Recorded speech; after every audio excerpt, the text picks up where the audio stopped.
Well, we finished up on property 1 there last night, and this morning I cleaned up the quarters that we're staying in and sorted a lot of my gear out and did what needs to be done.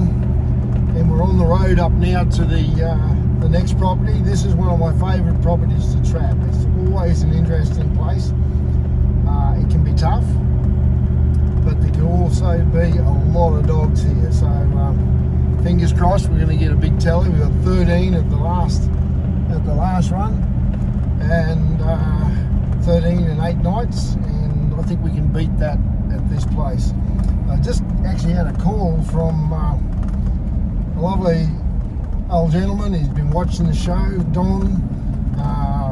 He's 80-year-old, and he's just taking on another trapping program. He's been trapping all his life by the sound of it, and he's just rang us up. He just rang me up to ask and what traps I'd recommend, all this sort of stuff. Had a good yarn, and just what a great gentleman. So thanks for the call, mate. Really appreciate it. I don't profess to know everything about trapping. I'm learning every day, always have. My whole life, probably learn until well after I die. It's good to talk to other people and get ideas. And he was talking about the thought that our rubber jaw traps could be putting off some of the scent that we're having trouble with, when the ground gets hot. And I've felt that for a while, but you can see that it could be that, and then other times you look and say, no, probably not. It could be just a contributing factor. So it's well worth keeping in mind. Right, we're here. We just rolled over the front grid, and straight away I can see dog tracks on the road. So it's a good sign. Could be their border collie though. Yeah, it's going to be interesting. So as we start, I'd like to thank everybody for supporting our channel, and a big shout out to some of the people up this way, like Hillbilly Trapping Services up here in Charters Towers.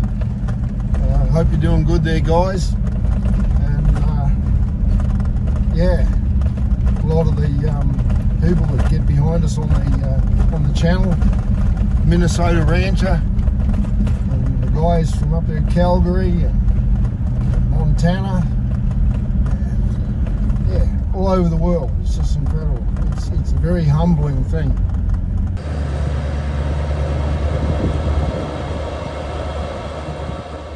Well, it's 20 past 3 in the afternoon, and it's still well up into the 30s. I think it'd be about 33, 35 degrees Celsius. Humidity isn't quite as bad as what it has been. It's just hot. But we're out here, and just going to check the road, the main track here for dog sign. We've only got a couple of hours, but let's try and get 6 traps in. Try and get 6 traps in good spots, and might get a camera up. Let's just see what tracks we see from the start. There's a lot of sand, so you do see some sign here. It can be misleading because you can see sign, dog tracks here that you think, gee, that's fresh, but really it's a week old.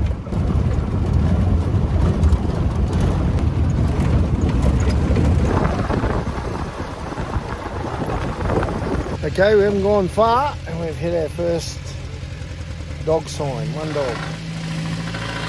dog's jogged along here.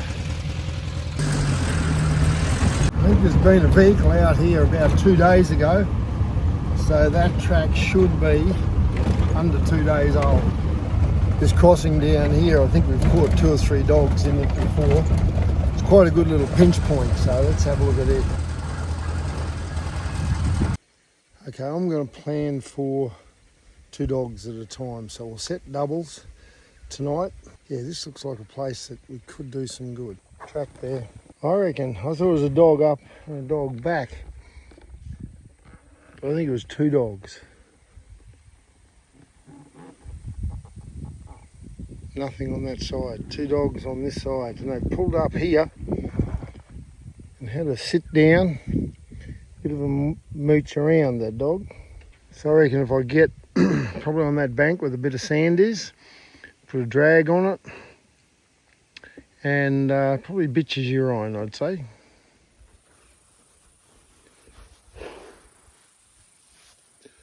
Okay, I put two traps here. One here with urine from one of the last female 2-year-old dogs I caught over there in the last run. Put that on that side, just up on the sand, and on the other side here I've put a trap there on a drag with gotcha. So both on little sticks, so they're up about 10 inches off the ground, and depending on which way the wind blows, we should have, any dog that comes through here should turn around and look one way or the other. And if we pull one dog in this side, the chances are we could get its mate in the other side. So I'll just drive back through here now. I'll just reverse back a couple of times and knock all my tracks out and any other dog tracks out, so that I've got something to go on. Tomorrow when I come back, I can look here and I'll know how old the sign is, if there's any more sign here. But I would like to put a trail camera up here too, but it's just getting a tree that's the right distance away, and something where it's not going to catch a lot of movement with the grass is going to be difficult. Right, well, to me that isn't perfect. It's nowhere near perfect, that camera. Too low, too visible. But then I've seen other people putting cameras right down where the dogs are coming up and sniffing them. So, right up, let's see what happens. But the two sets I think are quite good. There's two sets of tracks there, and we could quite easily pick a dog up there tonight. Just rolling in quietly here to one of my favourite places on this property. It's a little rock hole here. It always has a little bit of water in it. And I don't see any sign at all. I really don't see any dog sign, but it doesn't mean they're not here. They might not be using the roads. Having said that, there's a set of dog tracks right there near fresh. Oh, I've caught probably 3 or 4 dogs using a drag there off that tree. Big dog track. It's a big dog.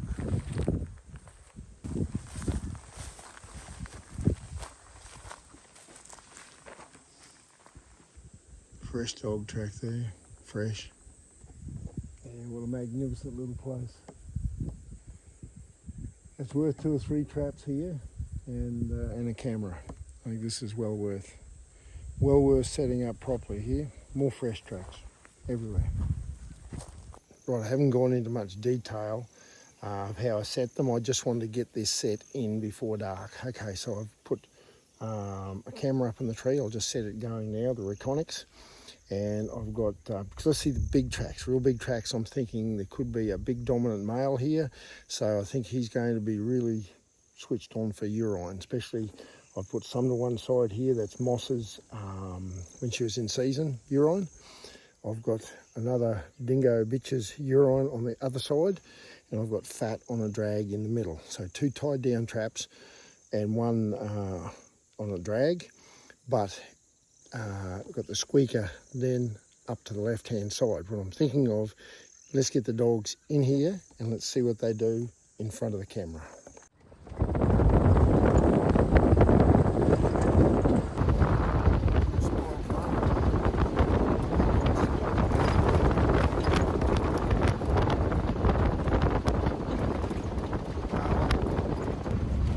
I'm sorry, Brandon. You're still special. You're still special, Brandon.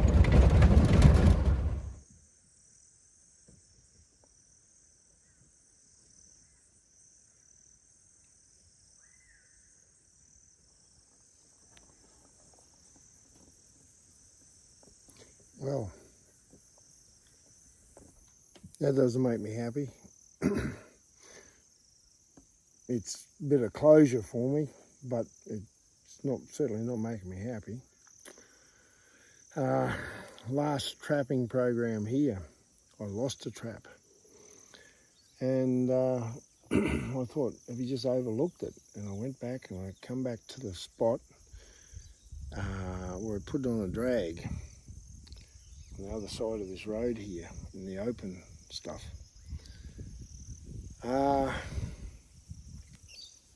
Yeah, anyway, I went to where it was marked and couldn't find it. And I'm driving along here now and I looked across and I could see a skull up on this bank. And I come over here and here is my Jake trap with the bones of the foot still in the side of the trap.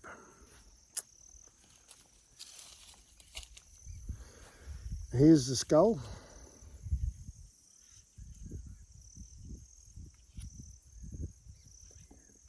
Yep. So what's happened is I didn't choose a good enough drag. So remember when I went there, I found it and I thought, is that the drag I used? But it wasn't strong enough.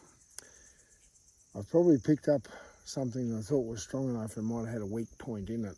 And the dogs got caught, probably pulled it, hit a couple of trees and it's broken and the chain's come off. It hasn't gone that far. It's only gone probably 100 metres, but it's on the side of the road and it looks like it's wrapped around the chain, the loose chain's wrapped around the tree and it's just wrapped there. It wasn't hooked on. And it's wrapped itself up and would have perished in the heat. And I missed finding it in the morning when I came to check, and I came in the afternoon, I came the next day, and by that time it probably would have perished. So I'm sorry. I am sorry. As the man said, alas poor Yorick, I knew him well. Yeah, that's why I have a rule, every trap, every day. You've got to check them. And okay, the result's still the same.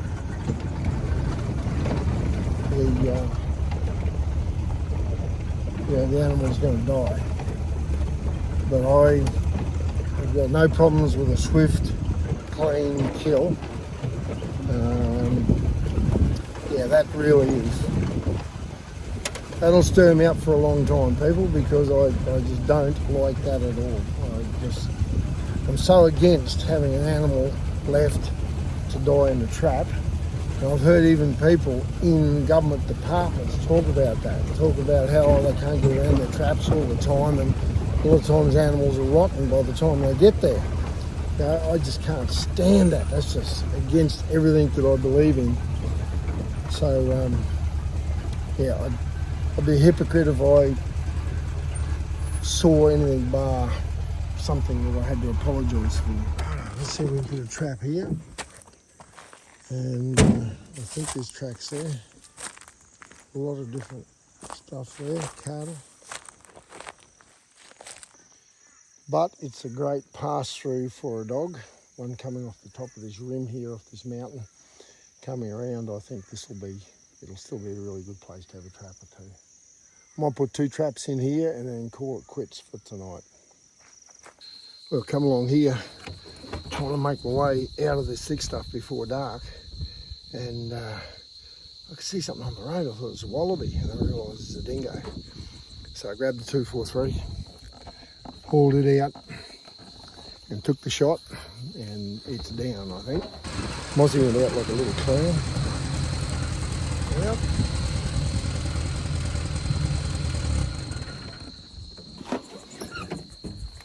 First afternoon, just setting the traps. First afternoon, first dog. Can't complain about that. In right in the point of the shoulder with the 243. Yeah, a couple of year-old male dog. So that works. So that's really good. That's a good start to the program. First dog down. Yeah, haven't even really started. So 1 for 0. Can't get better than that.